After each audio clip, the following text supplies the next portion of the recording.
Gotta get your brain right if you're trying to make $1 million. If you ain't gonna do it for yourself, then do it for your mama. Only stay surrounded by them people if you know they solid. Elevate your hustle up today to double up your profit. Trying to learn some game, Xavier gon' talk about it. No Deanna, speak that shit that everybody vouching. Ain't no more excuses valid. Get up off the couch and get up in your bag. To your bank account, need an accountant. Yo, welcome back to the greatest show on earth, the Millionaire Mindsets Podcast. I am your gracious host, Xavier Miller, and getting right to the show. But before we start, I would like to advise all the watchers, all the listeners, to please subscribe, hit that like button, hit that download button, that 5-star rating and review, share. Do all those things because we're trying to run the numbers up. And getting right to the show, y'all know I don't do the small talk. I like to get straight to it. I got a very special guest. Man. She one of the original Millionaire Mindsets guests that we had about 3-4 years ago. To see her boss up even more, have her back on the show, it's a wonderful thing. It's my good sis, Rashauna Scott from Chicago. I'm super happy to have you here. What's good, sis? Hey, what's up? What up? Before we start, let's make a toast. We got the old fashions, okay. You know what I'm saying? Let's make a toast first. Toast to all your success. Cheers. And a great episode. Cheers. Shout babies. Yep, thank you. So getting right into it. So for the people, this may be their first time seeing you. They might have been under a rock. They ain't paying attention to what's going on in the world. Give a brief background on yourself. Let my listeners know who you are. Okay. All right. Hey, y'all. So like Xavier said, you know, it's good to be back again, right? Way before the podcast studio, way back before you even moved to Dallas. Yep. We was on Zoom. Yep.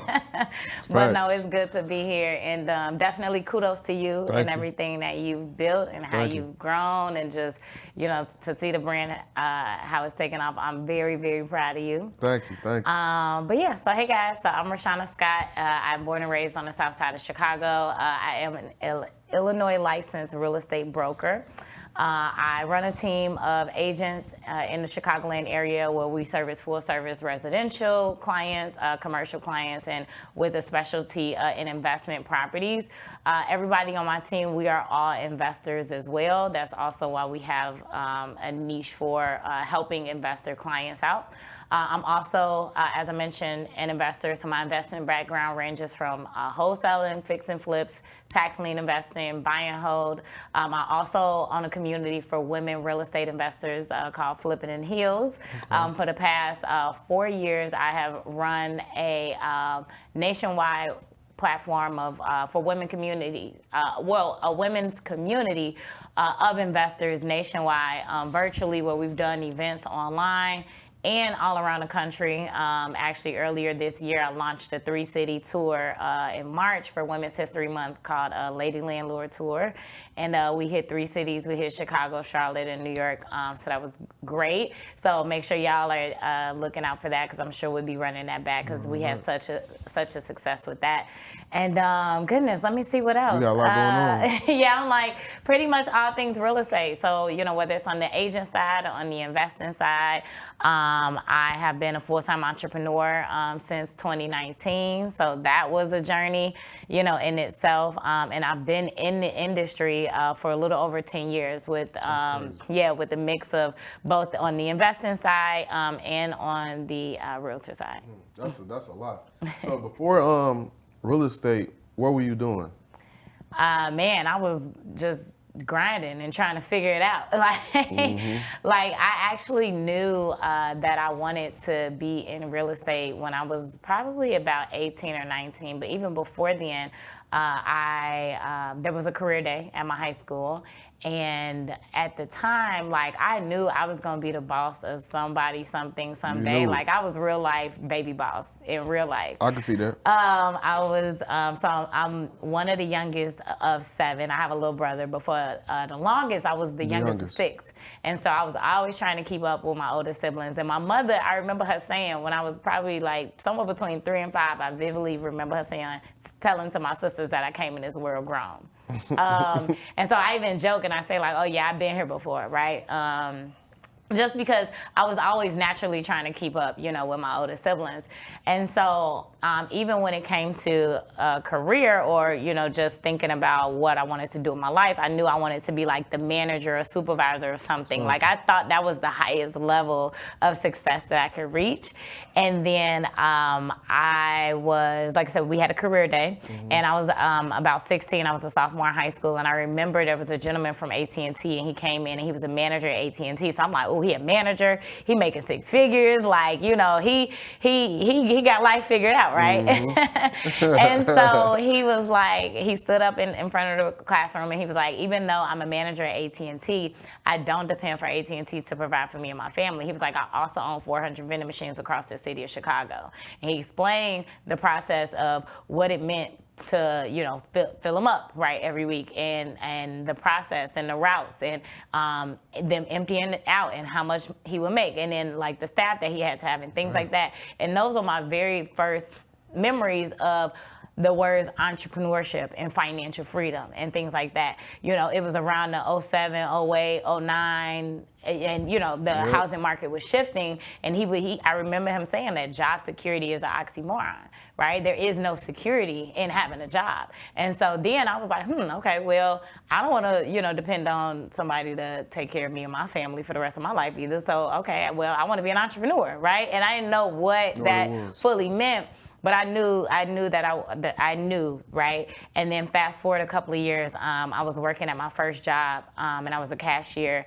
And there was a guy who came in, and he would be a regular. He would come in all the time, and he owned properties. And he would tell me about this book that he would give his tenants every single year. Well, if they're a new tenant, he would give it to them for Christmas every single year, because he said his goal was for all of his tenants to eventually graduate from being a tenant to home ownership. And so he told me, you know, the next time that he would come in, and he would bring me the book.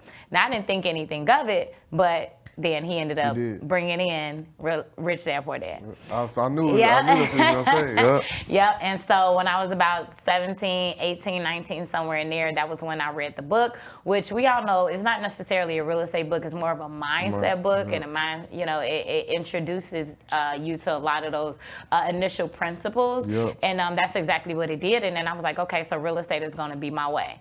And so a lot of those early years of my early 20s I was working full time, and I was in school full time, but I was trying to figure out real estate along the way. So I was grinding. I was going to all the free workshops, conferences, seminars that I could. I was still living at home, and I didn't even want to go to school. My mama was like, if you're going to live in my house, you're going to go and get a degree.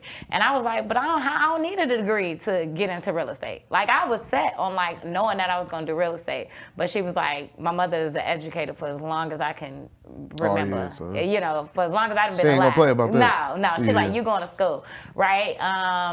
Because, you know, rightfully so, go to school, get a good job, or at least have something to fall back on. And so I was in school, so I went to school, I got my degree, but I was always doing real estate on the side, so I was always hustling. Even before I had my first car, I mean, I was taking 2 buses and a train to get to school, to finish my degree, to go to work. Even with the whole, everything that happened around the 2009, 10, 11 with the housing market, I vividly remember Obama even coming on TV and saying how student loan debt was the fastest growing category of debt. And I remember reading in Rich Dad Poor Dad, like good debt versus bad debt versus leverage and all of the things. And so that was another reason why I was like, man, I don't want to go to school. No, real talk. So then I was like, you know what, since my mama making me go to school, or either she gonna put me out, I was like, all right, well, I'm gonna stay home. I didn't go away to school. So I went to community colleges and I worked and I paid my way through school because I was just so fearful of getting into student loan debt. So if I didn't have any money that semester, I wasn't going to school. You wasn't going to school. I wasn't going to school. But I paid my way through school, and at the beginning of every year, I applied for all the state grants, right? And anything that the grants didn't cover, I just paid out of pocket. Damn, you was grinding for real. Yeah. That's really grinding. So let's fast forward for a second. So fast forward, you became full-time in real estate, you said 2019. Yep, so in 2019, I went full-time in real estate. But even before then, so like you said, that whole season of grinding from 2011 really was when I started my first business, and all the way to 2019. So for 8 years, it was a lot of trial and error, a lot of figuring it out, a lot of being in rooms with people that did not look like me. I had to get my confidence built, right? Because oftentimes I didn't know much going into these rooms and into these spaces, but I was just eager to learn. So it was a lot of that building process over the years, but also I joined the real estate investment community. I invested in my first flip when I was in 2015. I was a private investor in somebody else's deal. I ran a tax lien fund from 2016 to 2017. And then I went and got my real estate license because as I was growing, also even on social media, like people would see that I'm at these real estate events and doing things, right? And then they would be reaching out like, man, I want to buy, and I wasn't licensed. And so I was like, okay, well, let me recommend you to, family or friend. But then I was like, okay, well, I was still trying to figure out the investing side of the business, and I just couldn't figure it out. So I was like, well, let me just get my license, and at least I'll just help out a family or friend here or there. Yeah, no. But, the brand awareness is key because my audience started to connect Rashauna with real estate because they saw everything that I was doing. And so much so that when I passed the real estate exam, I posted on social media the first day and I got my first client. But that's not because, I just came out of the blue and I was like, hey, y'all, I'm doing real estate. I was doing yesterday, but I'm doing real estate today. Like, no, it was a consistent grind. And it was years of trial and error. So yeah. No, that's so important because, today so many people, they think they get the idea of doing entrepreneurship. They become an entrepreneur, they quit their job in a week. Oh. It's like that development. You talk about 8 years of development, learning, building confidence. Yeah. All those things. That's crucial to if you really want to be a good entrepreneur because you put yourself out there. This it ain't easy. Yeah, because let me tell you, in 2016, so before I quit that second job in 2016, I was actually a property manager. I was working in property management downtown overnight for a facilities maintenance company. We did property management nationwide, and I was going to school in the morning and and working at night, and then I was doing real estate in between.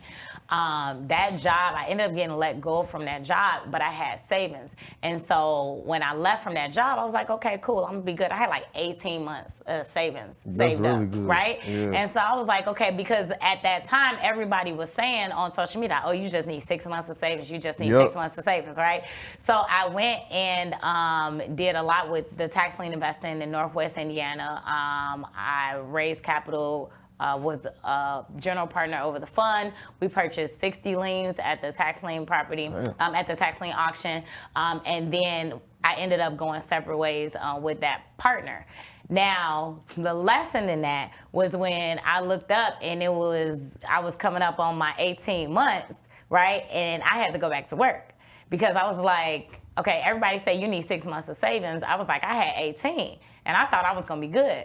It ain't about 6 months of savings. What it's about is having something that you can actively walk into that's going to continue going, once you walk away from this secure income. Because I think that's the thing, so many people are afraid to walk away from that security, the insurance, all the things. But if you already have something that you've already built up and that's in motion, then you never have to look back. So, when I went back to work, I went back and I started my first job. Well, I started that next job, and I got my broker's license to sell in the same month. So it was September of 2017. I started a new job, and I got my broker's license. And I knew for a fact, I was like, okay, I'm only going to be here a year and a half. And I was like, when I leave this job, like, I ain't going back to another one. You ain't going back. And so I grinded, boy. I mean, I'm telling you, I was at inspections at 7 o'clock in the morning, and I was downtown clocking in at 8:30. Like, on my lunch break, I would be going to closings. Luckily, I worked in the Loop, which is downtown for you people not in Chicago. Right. So I worked in the Loop. So a lot of my closings would be downtown. So I would be going to closings on my lunch break. Or, if it was, if I had a showing that was, within proximity of the job, I would be going to a showing on my lunch break. I even moved. I was living in the suburbs at the time, and I was taking the train downtown to go to work. I moved my apartment closer to work so I could get home in 10 to 15 minutes and get in my car and do showings after work. Like, that's how much I was committed to the grinding. And so when people say, like, oh, I don't have the time, I think the reality is that you do have the time, but what are you doing with your time, right? What are you doing with your free time, and how are you spending your free time, you know? Every single moment I could get, I was, listening to podcasts. Mm-hmm. I was just investing in myself because I knew that job wasn't my end all be all. Like, I knew, I was getting up out of that thing. And, the average agent does 1 deal in their first year. I did 7 while working a full-time job.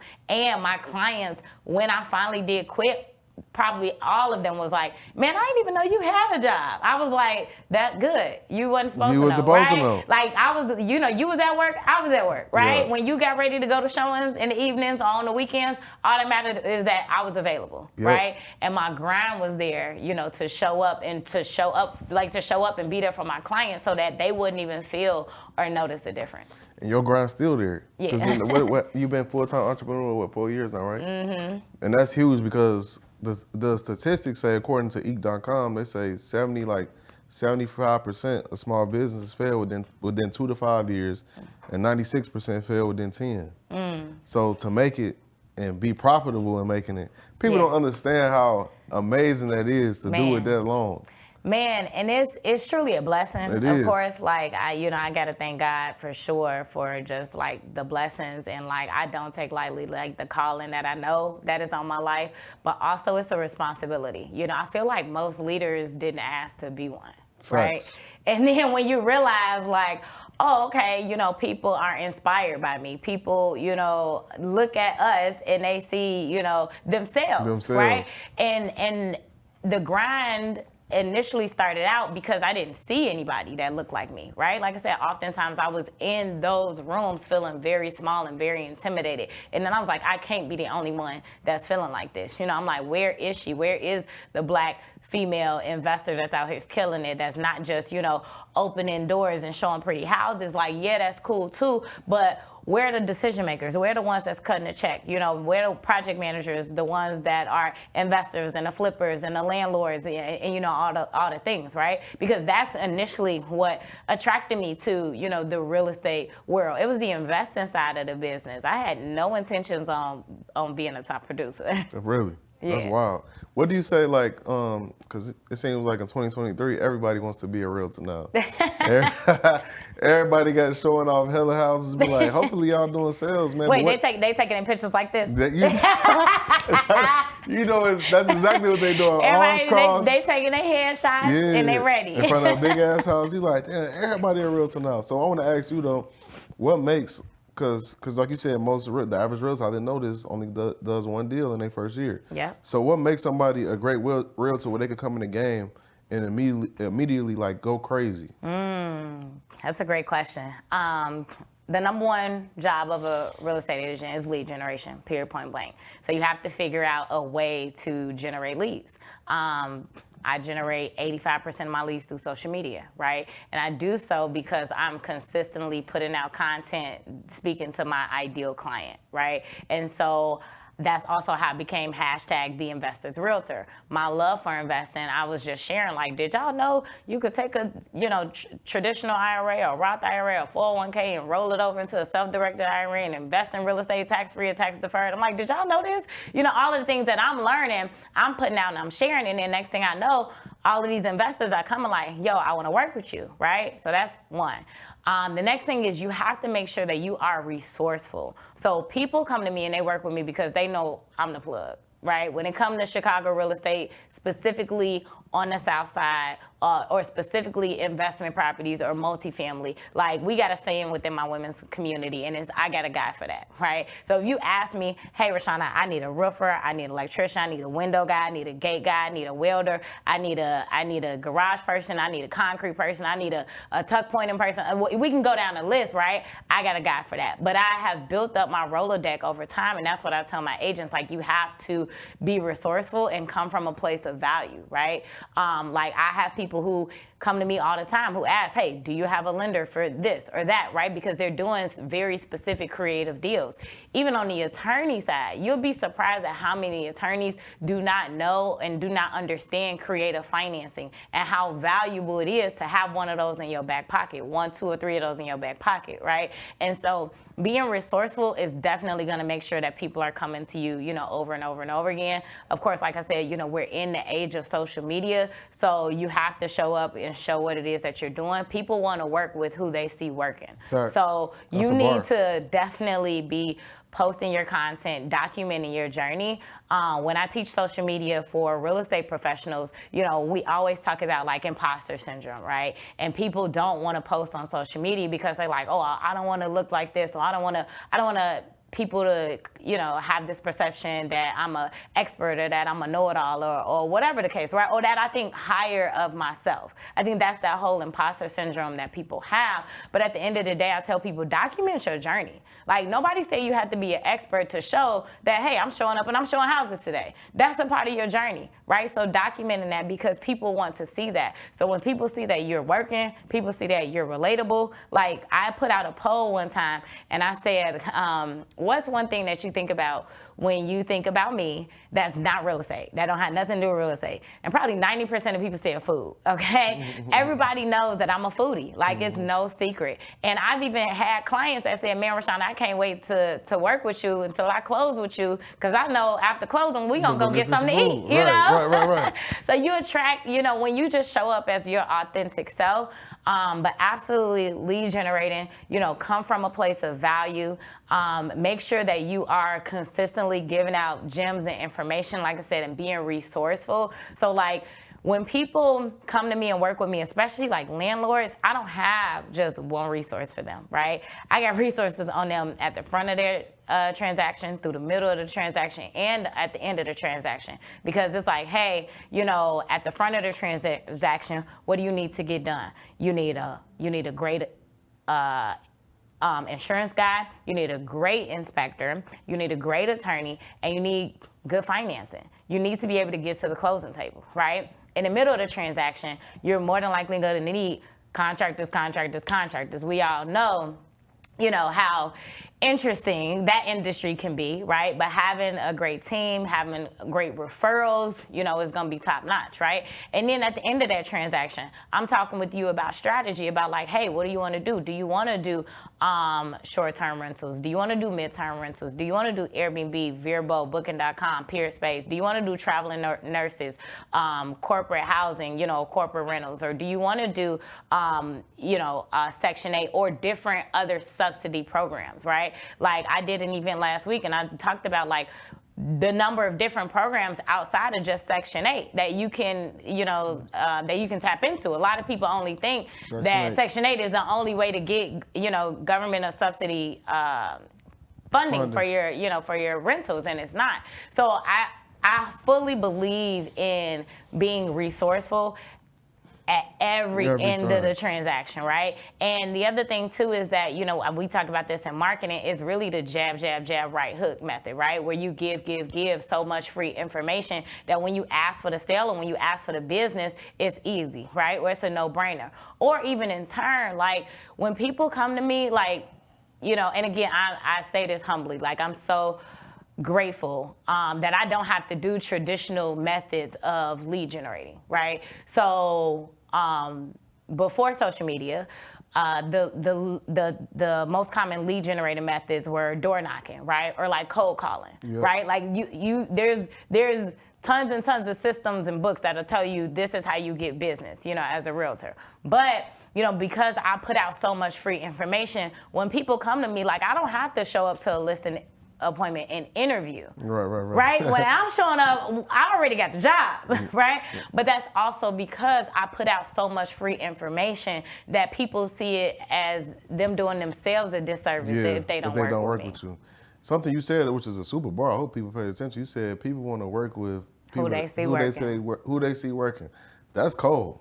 You need to trademark that or something. Put it on a t-shirt. Put it on a t-shirt, because that's real. Like for anybody that's listening, That's really that's the formula right there. That's with any industry. If I see you working, I'm gonna mess with you because I'm like, I know this person. I always see them doing what they say they're doing. Period. Yeah. And then I mean, social media is your social resume today, right? Like, I know someone who has been working on a business forever, and every time, like, but nothing's on social media, but they've been working on it in the background forever, and it's like.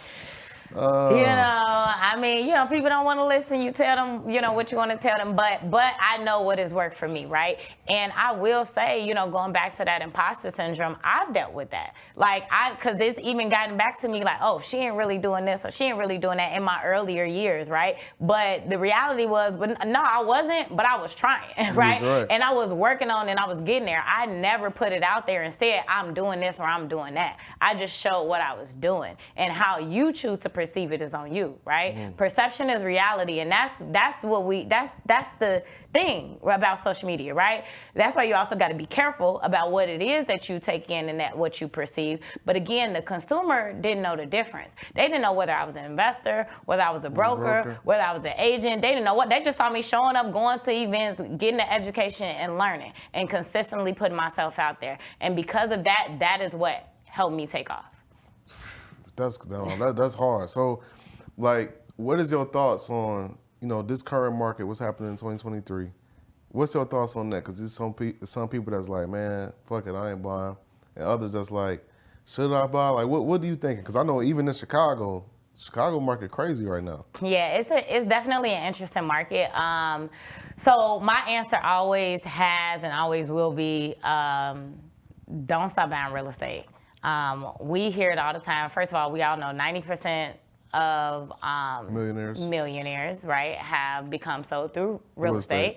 And we also know, you know, don't wait to buy real estate and wait. I literally just had this very exact conversation with a potential client who is like, man, should I wait, right? But it's because, you know, we also had to have the come to Jesus meeting. Like, I don't like to waste my time, and I'm not going to waste your time. I'm going to tell you up front, if you tell me that, hey, you know, I want a 3-bedroom, 2-bath in XYZ neighborhood, but my budget is $300,000, I'm going to tell you right then and there. That shit ain't happening. It's not happening, right? And so are we going to shift the strategy? Are we going to look at different areas? Are we going to look at a different property type, right? Because if you tell me you want maybe a 2 or 3 or 4 unit, because I do attract a lot of multi-unit clients, then I might say, hey, maybe we should look at a single family that has an in-law suite, right? Maybe it has a basement apartment that you can turn into something, or maybe it has an attic apartment that you can turn into something to make for additional income, right? So I'm gonna talk to you about the strategy, but we're definitely not gonna talk about like just don't buy. Because when people always ask me, should I wait? My response is, wait on what? What are you waiting on? Because you don't know if prices are gonna go down or up. I don't know if prices are gonna go down or up. I don't even try to guess. Timing, right? I don't, right? Because what I've noticed over year is that investors just switch their strategy, right? And it's the same thing as a broker in the industry. You just have to shift your strategy, right? We went through a shift. We're still in a shift. The market has been shifting since COVID, okay? We have been in a 3-year shift. And we've seen, you know, rates go historically low, and we saw the market shift, right? We saw them start to creep back up. The market started shifting again. Now they're up even more. You know, we're still in a shift. But what I think is that you should buy smart and you should buy right, right? So what does that mean? Possibly buying something that has equity in it. Possibly buying something that needs some work, some sweat equity, right? There are a number of different programs out there that you can use, even as a first-time home buyer or a first-time investor who's going to live in the property, where you can use a 203K renovation loan, or you can use a conventional renovation loan. NACA has a renovation product. VA has a renovation product. So there's a number of different products that even as first-time home buyers or first-time investors who plan to live in the multi-unit, there's a number of different opportunities where you can go in and you can essentially force the equity, you know, when you find a property that's a value add. So yeah, so I'm definitely not going to tell anyone to stop buying, because also, you know, we all know this as well. If rates do happen to drop, you can always refinance. Right? But if rates happen to go up, then you missed it when it was, you know, lower, right? That's the, like, you know, other than that, like I said, I don't try to time the market. I don't, I didn't go to school for, economy, right? Like I didn't, I'm not studying, Right. What's going on and things like that. Like, what it's going to be is what it's going to be, right? And when we wake up tomorrow, if the Fed's determined to spike rates again, then that's what it's going to be. If they decide to lower the rates, then that's what it's going to be. And how are we going to adjust, right? And how are we going to support our clients? And that's really the biggest thing. I'm always like, what is your goal? And let's focus on getting you there. Good. That's game, because right now it is at prices that many of us in our life, we ain't never seen in our lifetime. So many of us that's like, but I think what it really comes down to for most people is most people just trying to buy out of their range anyway. Yeah, oh, absolutely. But I think you have to keep in mind that ownership is the name of the game, right? On average, properties appreciate at 3 to 4% annually anyway, right? So how much does rent appreciate, right? Or how much does rent increase? Facts. But when you're paying on your mortgage, you're paying into your equity, right? You're paying into your ownership. And so just from that fact alone, from that statistic alone, like that is reason enough, to buy. Now, the only time where individuals maybe shouldn't buy, I would say is if they are using their money for other investments and using their money for other streams of revenue. So I'll give you an example. I actually literally just had a client who we were under contract, and her deal for the condos just had way too many issues with the association. And she was like, you know what, I'm gonna take a pause, right? I'm not gonna buy right now. And I was like, okay. And then she asked, like, well, what do you feel about like the market overall? We had the same exact conversation. And, we talked about renting versus buying and when it makes sense maybe to not rent. And I told her, I was like, hey, I literally just had this very exact conversation with my advisor. I have a number of different investments that I have going on, and I want to buy something else. And he's like, focus on your investments here just because of what's going on with the market, and then let's wait. So I would say, obviously, like consult a financial advisor, right? But I have multiple properties. I have investments. Like that's a separate conversation. And that's a one-to-one conversation. If you don't own anything yet, absolutely buy. Ownership is the name of the game, period, point blank, right? And if you're in a market too that has multi-units, or like I said, you have single families where you can maybe, finish out the basement or finish out the attic, where you can just transform that space into making additional income, by all means, I would say go for that. For the sake of conversation and great content, I gotta play devil's advocate for a second, because I know a lot of people, I talk to people about this conversation. This is what a lot of people say. They say, and I want your opinion on this. They say, well, when you buy a home, for the first 15 years, you only paying off interest anyway. You're not paying off the principal. And also, people be like, well, technically, you never own it anyway, because if you don't pay property taxes, the government gonna come back and take your property anyway. So technically, there is no such thing as ownership, because the government, they could come and take it however, whenever they want if you ain't handling your business. What's your response to people with that mentality? Tax write-offs and benefits of the tax code. That's it. That's it. Because you got to think about it. The tax code was not written for the poor. It wasn't. Right? It was written for business owners, written for the rich, written for the wealthy, written for people, written for owners, homeowners, business owners, property owners, right? And then even what you can do with that equity, right?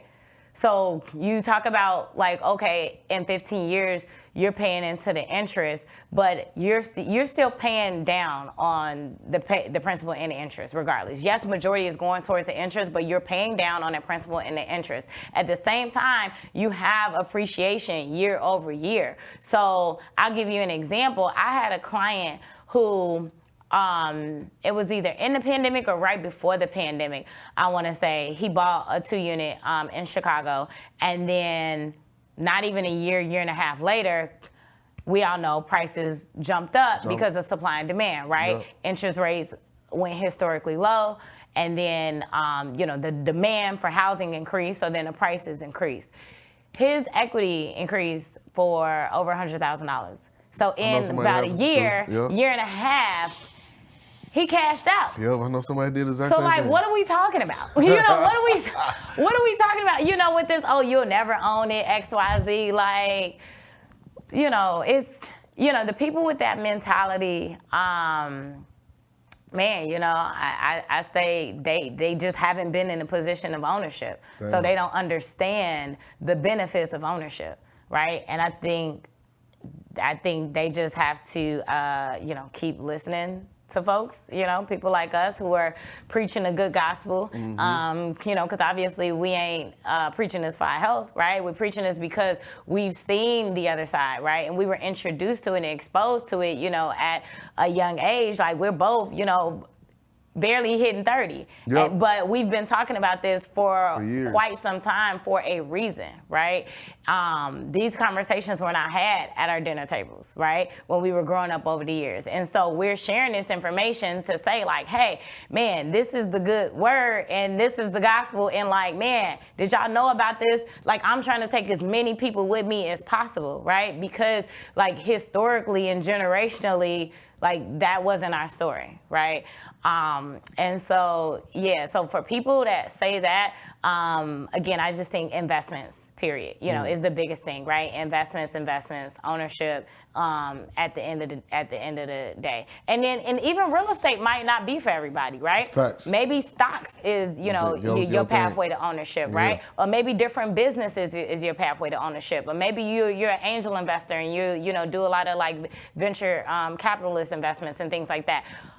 Ownership is the name of the game. Own something. Period, right? And then there's a number of different tax benefits as well that you can take from your capital gains, right? Facts. So I'm not a Facts. CPA or a tax advisor, so we're not gonna get into all of that. But that's real. But yeah. That's real. You spoke on social media earlier. We was talking about social media and using it to grow your brand and grow your platform. So I want to make a quick pivot because at the end of the day, you are killing it. You doing your thing. I've been knowing you for a while now. You've been doing your thing for a minute. Super knowledgeable, brilliant, going crazy. So we got to talk about this. So what is it? What is dating like? You know what I'm saying? Lord.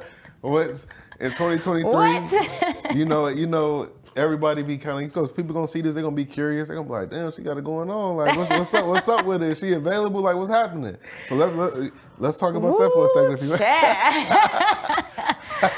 Man, Zay. Oh man, dang Zay, right? No. Big speechless, y'all. All right, so man, the streets is ghetto. The streets are very ghetto. No, you know what? It's so funny.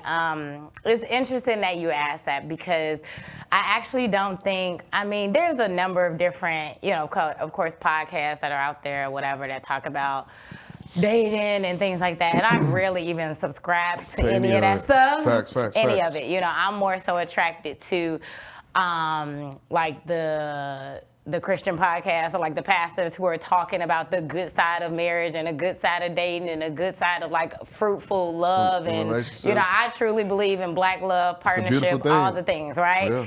I don't subscribe to none of that other nonsense. But I will say I don't believe that dating as a quote unquote influencer is talked about enough. And the challenges that we face. And so for me, man, I remember saying this to somebody like, I don't want somebody that's looking at me as a come up, right? Like, yes, you can see online like that I've done these things or that I have this success or whatever the case, but like I would much rather meet somebody who doesn't even know who I am. Right? Because I don't want you to look at me for, what I've done or what I've accomplished, right? And, man, as a woman, like, it's scary. It can be scary out here dating, and not knowing, like, who is genuinely there for you, right? And what you bring to the table and things like that. And really just the role that you want to play in a partnership. The other thing, too, is that as a successful woman, meeting meeting successful men, and in the dating world, is interesting because a lot of men are like they've read the ones that I'm encountering, right?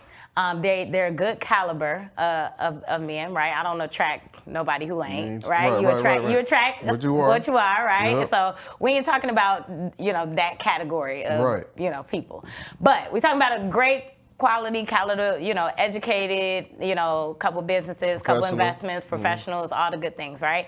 And have reached a certain level of success. My biggest gripe in dating right now is that I'm not meeting men who want to build. And they're like, I actually had someone tell me before, he never saw himself building with a woman. He, I guess, just figured he would hustle and grind and build on his own and get to a certain place to where he's comfortable. And then when he's ready, he could just bring on board. He could just take his pick, right? Because there's going to be a number of, I guess, women just around, who are available. So, that dynamic has been interesting because, I'm not attracted to a lot of guys, but when I am attracted to someone, usually that's the thing. Like, they so focused and they so locked in. And it's an interesting dynamic to juggle because there's also a saying too, like, oh, if you don't want to deal with a broke man, you got to deal with a busy man, right? Like, we've seen that. But I'm a busy woman. But guess what? We all make time for what we want to make time for, too. So I think that's the other thing, too. Like, if you're not in a season to date or if you're not in a season to court, just leave people alone. Leave people alone. Just leave people alone. Like, don't be out here, like, faking the funk and trying to get somebody's attention, especially my attention, because when I give it to you, now I'm going to want to see what you're going to do with it, right? And if you fumble the ball, you ain't going to get a second chance. Like, talk that shit. you only get one chance to fumble the ball. But yeah, that's an interesting dynamic of what I'm seeing is that men, and I ain't going to say all men, but a lot of men can't multitask. Damn. What do you mean when you say multitask? You mean multitask They for a like, relationship? I'm grinding, I'm focused on my business, I'm focused on my hustle, and I'm building, and then I'm going to focus on the relationship later. Oh yeah, that's something hard to do. Because women require a lot of our time and attention. But I believe that the right woman is going to help you build. Right? Okay. So you don't have to feel like you got to put 100% into what it is that you're building on your own when you have a partner. Because a woman that's whole is going to come in and going to add a lot of value. What's on top of everything that you got going on. That's a fact. Like, there is nothing that you can tell a solid woman who is genuinely interested in you, who is a hustler, a go-getter, all the things. If you're dealing with some type of problem or issue or whatever the case, she is going to show up and be there for you. So I think it's definitely, there's an issue of pride and ego as well. Absolutely. There's an issue of pride and ego. There's an issue, especially when you talk about a man that's already successful, there's an issue of like so many things we've already experienced, so it's like it's hard to trust. Especially if they don't know much about you, it's like, how can I trust this person? If they trying to get clout off me, they trying to get money off me. So I don't know if I can really trust this woman because you got gold diggers on both sides. You got men gold diggers, women gold diggers. Dudes be out here dating for clout. Exactly. That's real. The dudes definitely out here dating for clout. With that being said, let me ask you this, because you talked about how difficult it is as an influencer, as somebody that's successful, being a woman dating. Do you think it would be easier for you to find love if you wasn't successful? Yeah, probably. Because if I wasn't successful, then I would attract someone who also wasn't successful, right? That's the 100 billion. And so the grind wouldn't be as much of a burden, I think, on both sides. I think the successful male has this, whatever it is that they're trying to reach, right? And they just feel like they got to grind so hard and so much to get that, right? Yep.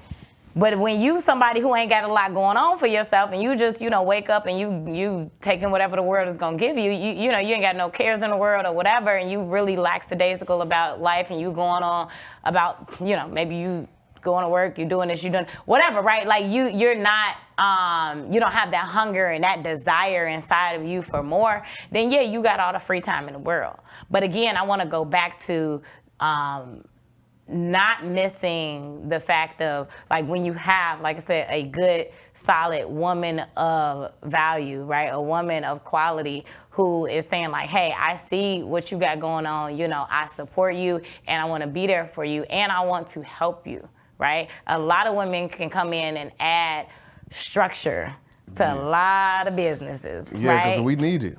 Absolutely. Have you ever gone to an event ran by all men? Absolutely.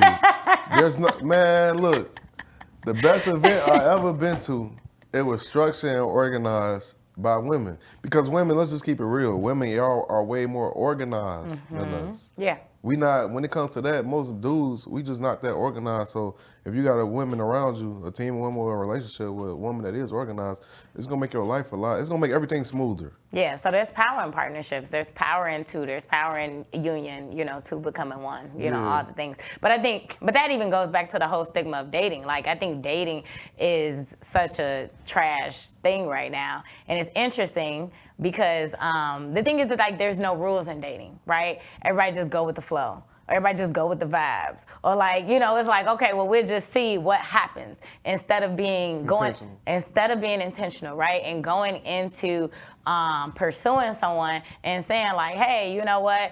I'm interested in you. You interested in me? Do our core, values, goals, mission, ethics, does all of that align? Do we want, the same end goal? Okay, well, let's focus on each other and let's see, what happens, right? Versus in today's world, it's more so like, okay, you cool, I'm cool, we cool, I see you, but I'm gonna be over here and doing my thing, but I'm gonna check in with you. Don't go too far, because I'm going to check in, but I'm going to still be over here doing my thing, and I might, add a couple other people in the mix, too. No, and when I'm ready, then I'll holler at you. This is very interesting because everybody I talk to that's out dating, it's the same answer for everybody. But it's like on social media, people will try to portray like, oh, it's lit, I'm having such a ball. But when I talk to everybody one-on-one, they like, man, this shit garbage. So it's like, throw the whole scene away. What in your opinion, what's the solution to this? Like, how does? Ooh, okay. So, man, to be honest, as a believer, I actually just finished reading a book. And I never read like books from. It take me forever to read a book. I'm more of an Audible girl. Okay. But my girlfriend gifted me a book at the beginning of the year because I was going through, a situationship and I was just over it. And she gave me this book, and it talks about biblical courtships for marriage versus dating. And man, the way it broke it down was so good. And then my girlfriend ended up telling me, another girlfriend, she was like, when I was just telling her just, my gripe that I have with dating, she was like, maybe you're not called for dating, maybe you called for courtship. And it has literally stuck with me ever since. I was like, I think you're right, because these streets is ghetto. So when you ask like, what's the solution? Man, is way more than what we obviously have time to talk about. Mm-hmm. But absolutely, communication, alignment is going to be huge, right? Making sure that you are on the same page from the very beginning, right? Not wasting nobody's time and stating upfront exactly what it is you want. I think that sometimes people don't state exactly what it is that they want because they feel like it's going to scare the other person off, right? So state exactly where you are, and the right person is going to be there regardless, right? If that person is not meant for you in that season, then let them move on and let them, live their life, right? And that's really what I think: communication, alignment, honesty, integrity. But I think, like I said, at the end of the day, communicating, right? That whatever your end goal is, like, and maybe both of y'all are like, look, I'm just out here having fun. And that's that. If y'all align on that, then cool, right? But if you somebody that's out here having fun and you meet somebody that's looking for, their husband, like, the two probably shouldn't jail because you're not in alignment. No, you're not. It's so wild here. I'll be telling my friends, I'm like, man, if I was single at 30, with everything I've done and accomplished, I don't think I would. I'm not to say it'd be impossible, but the likelihood of me being in a serious relationship, it would be so slim because it's so wild out here.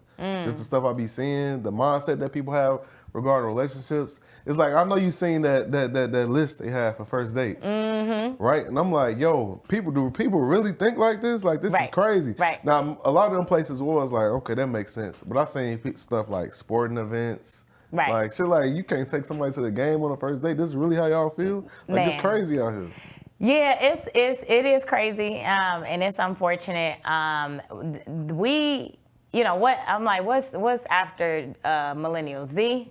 Z, I think it's X, Z. Y, something. So all the letters, okay? One of them letters, yeah. But the internet age of millennials is, not millennials, but the generation After millennials. Yeah, and even the generation after them, like the kids, right? They wild. Like, I'm telling you, like, the internet is just fucked crazy. everybody head up. It's ruining the society, Yeah. right?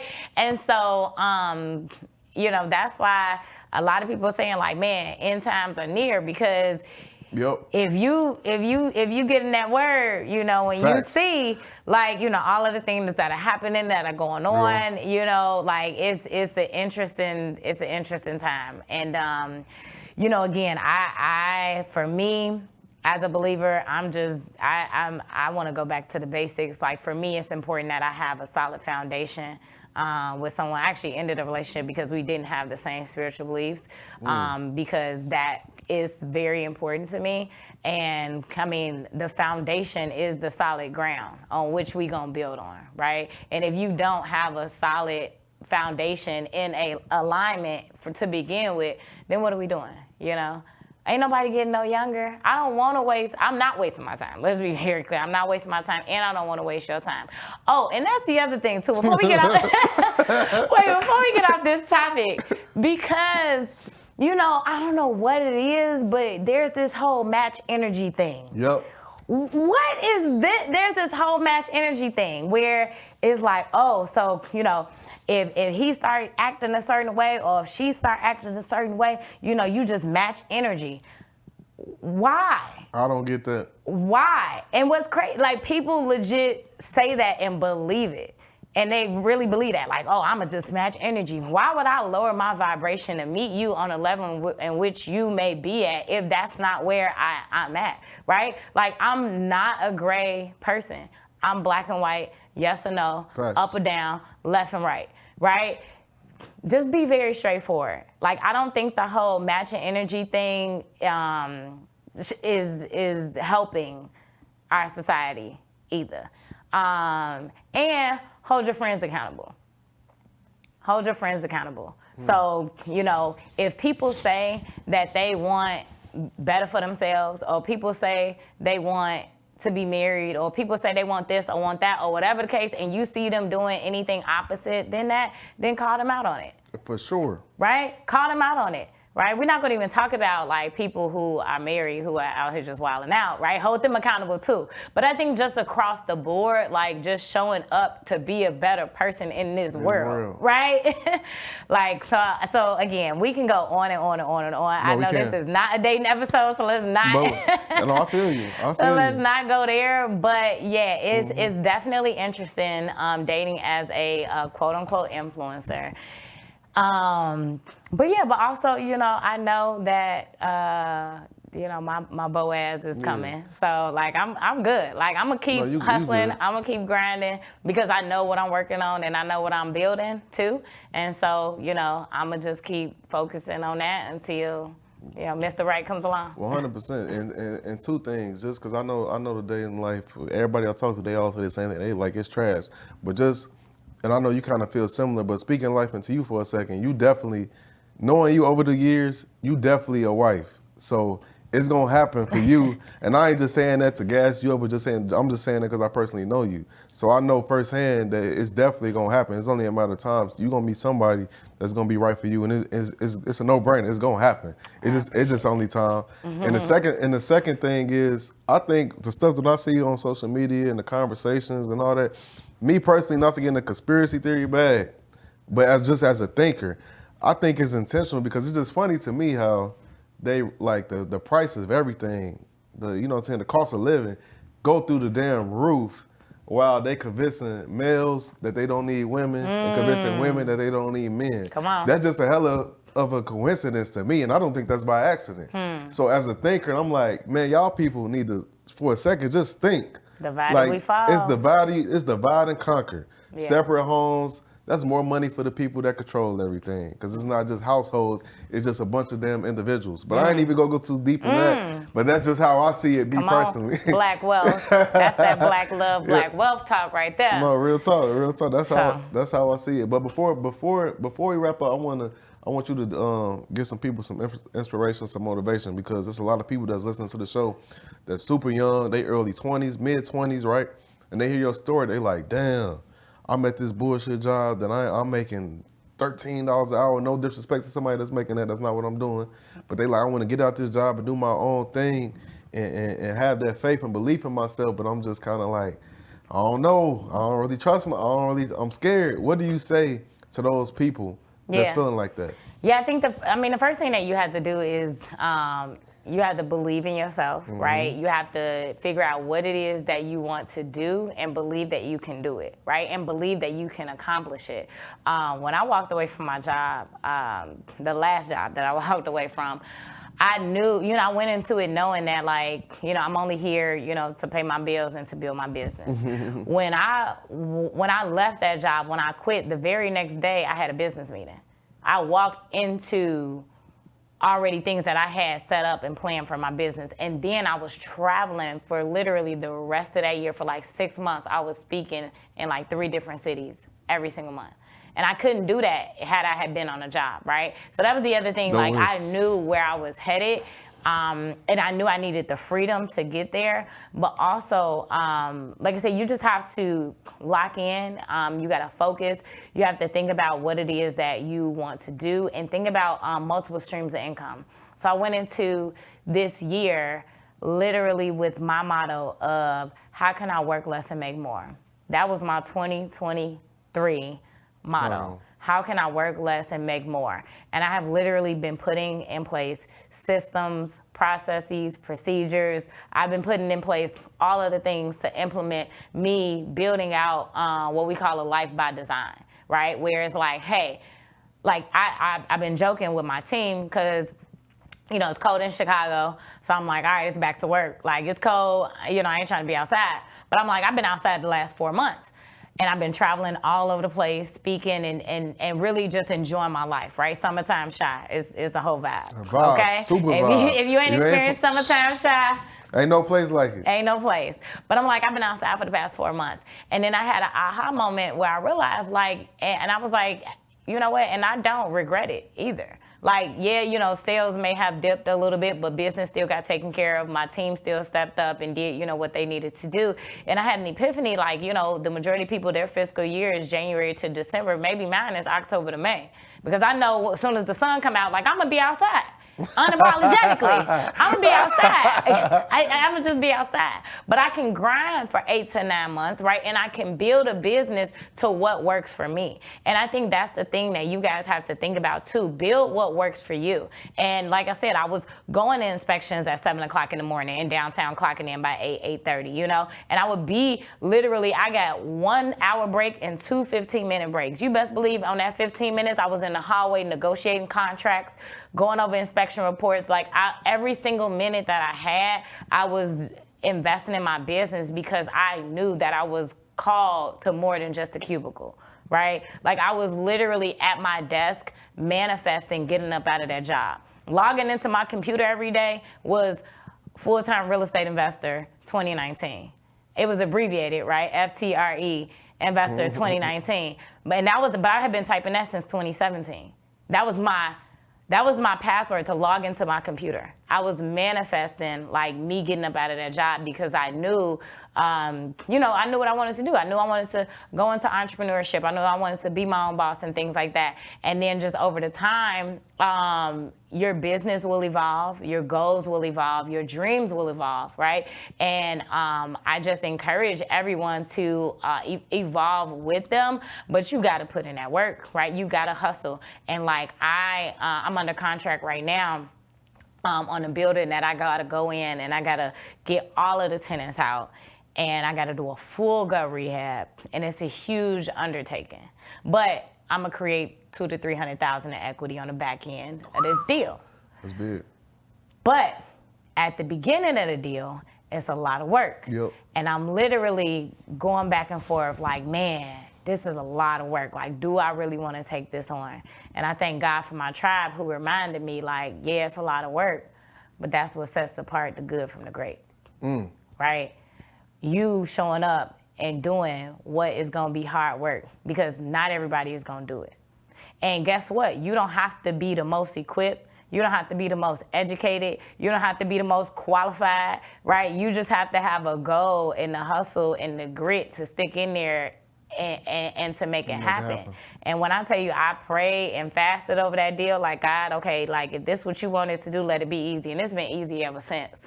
And so I'm like, okay, I prayed about it, so I can't necessarily walk away because he let me know, he laying it out like, yeah, like, I'm giving you the green light. Like, you can go ahead and, take this on, right? Like, what it's going to do on the back end is going to create, add to my generational wealth, right? And add to, the legacy that I'm leaving behind and things like that. And yeah, it's going to be work. But when I pray and I receive confirmation over and over and over again, I was under contract probably for like 2 weeks, and I woke up one morning and I was still in anxiety over this deal, trying to decide if I was gonna move on it. And I prayed that morning. I was like, God, just let me know, like, if this is what I'm supposed to be doing. And literally later on that day, randomly, out of the blue, my attorney just called me just to chop it up. And he was like, oh yeah, and by the way, I got such on the deal. And then we had a whole 30-minute conversation. We never even talked this long. We had a whole 30-minute conversation about the deal and just everything that's going on with it. And I just felt so at peace, right? Like, I had no concerns and no worries on not moving forward. And so I say that to say that, like I said, what sets apart, the good from the great is definitely gonna be the work that is required in between. That's a bar. You can't end it up pretty much better than that. And this is the last thing I got for you. What's been your biggest regret? Oh, my biggest regret. Dang. Okay, so there's been a lot of lessons. There's been a lot. We didn't even talk about those. We didn't even talk about like the failed partnerships and investing. We didn't talk about that. Regret. Not buying real estate sooner. Not buying real estate sooner. That's simple. And that's because at the time, nobody around me owned real estate. So you didn't know. And I wanted to buy real estate. I remember even getting approved and going out and looking at properties by myself. But I was nervous. And the person that I asked, the one person that I did know that owned, they talked like they only owned one property. They didn't necessarily have an investor's mindset. They owned their house and that was it. But I didn't know anybody else to talk to. And they talked me out of that deal. Now, of course, that particular property has doubled in value, right? But again, I was scared. I didn't know. So I would say, buy real estate as early as possible, as soon as possible, right? Fresh out of fresh out of college, whatever the case. There's so many different programs. You don't even have to have a long-term job to get approved for a loan. Fresh out of college, all you need is an offer letter, and you can actually get approved for financing to buy a house or a multi-unit, a building. So that I would say is probably one of my biggest regrets. Probably the second one might be the fact that I didn't go away to school, so I don't have that like dorm life, college experience, but I also ain't got no student loan debt either. So, so then there's that. But then the other things, there's been a lot of lessons along the way in terms of partnerships. Man, I'm telling you, like the book is coming out on partnerships. We gotta do a whole nother episode about that. Yeah, because the lessons in that, I'm talking about, man, like being $50,000 in the hole, like it was. I almost got out of real estate. I was so discouraged. And I was like, man, why is it? I remember being in tears, and I was like, is it this hard to find good people to do business with? Man. Not to cut you off, but that's the one thing, that's the one downside about business, is it's going to expose you. The exposure it gives you to a different side of the world and a different side of people that you didn't know exist beforehand. Doing business, you find out how there's so many people that's pieces of shit. That's full of shit. That's the scum of the earth. Yeah. And you find that just doing business because they try to rob you or they actually do rob you. Yeah. And that's in my opinion, that's the biggest downside of doing business, because you see people who they are on a daily basis. And it Yep. like breaks your heart to see, because especially if you're Oh somebody my that got a God. lot of faith in the world. Heartbroken, okay? Heartbroken. I'm talking about I was in tears. I was like, is it this hard? And I almost got out of real estate. But I will say that that's probably also what drives me to go so hard, right? Because we can show that there is a side of real estate where you can have integrity and, you know, you can be a good person in this business. You know, you ain't gotta be you know, a jerk, right? And out here doing business with people, like even, you know, in the real estate broker world, like, you know, I'm representing the seller, you representing the buyer, like we're allies, right? We ultimately have the same goal. Why we gotta come in this nasty and like we arguing with one another, you know? But yeah, you don't have to be that in order to accomplish your goals and to get business done. And yeah, it's funny because actually, when I remember being in undergrad, and I remember just being so hungry to learn about real estate.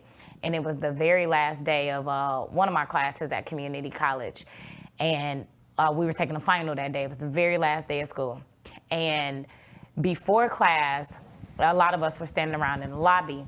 And I overheard one of my classmates talking about real estate. And I just got so excited. And I was like, ooh, you know, he talking about real estate. Like, I'm telling you, when I was young, like, if you sneeze real estate, like, I was like, excuse me, hi, you know, I have questions. Like, you know, I just wanted to get started. I wanted to figure it out, right? Because like I said, I had to figure it out. And I remember I didn't get a chance to talk to him before we went into class and before the exam started. So I'm literally rushing through my exam because I know I may not never see him again.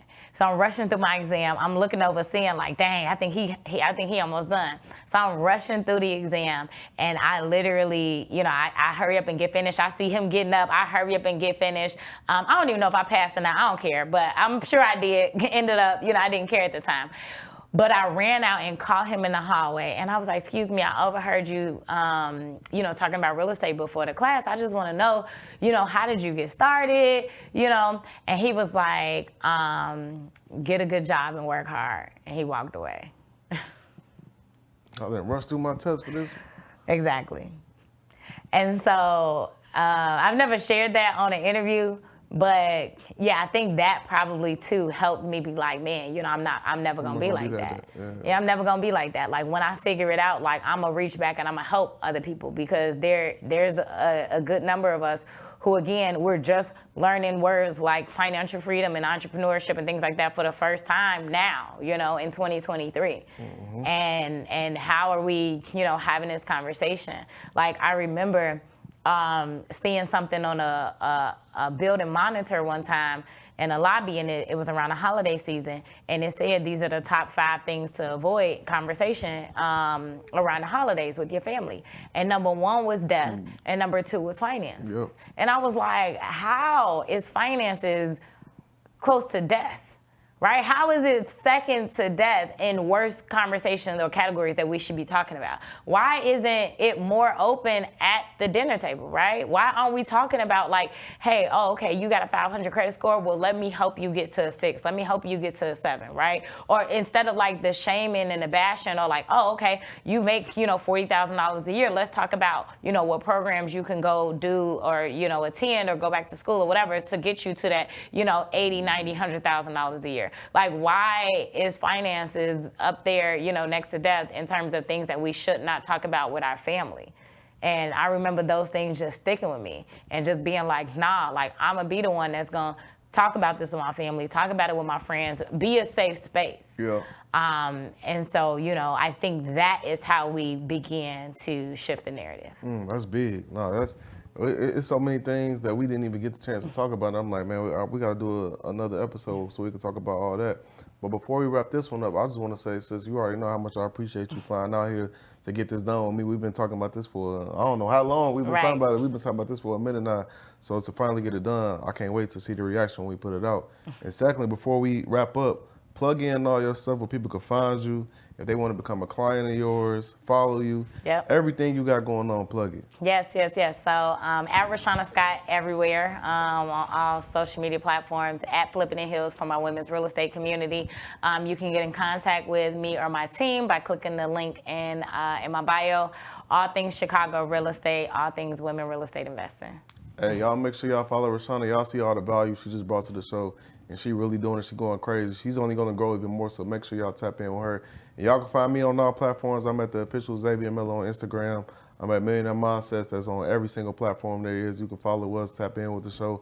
And that's all I got for y'all on this episode of Millionaire Mindsets Podcast. See you guys next episode. Peace. Gotta get your brain right if you're trying to make $1 million. If you ain't gonna do it for yourself, then do it for your mama. Only stay surrounded by them people if you know they solid. Elevate your hustle up today to double up your profit. Trying to learn some game, Xavier gonna talk about it. No Deanna, speak that shit that everybody vouching. Ain't no more excuses valid. Get up off the couch and get up in your bag. To your bank account, need an accountant.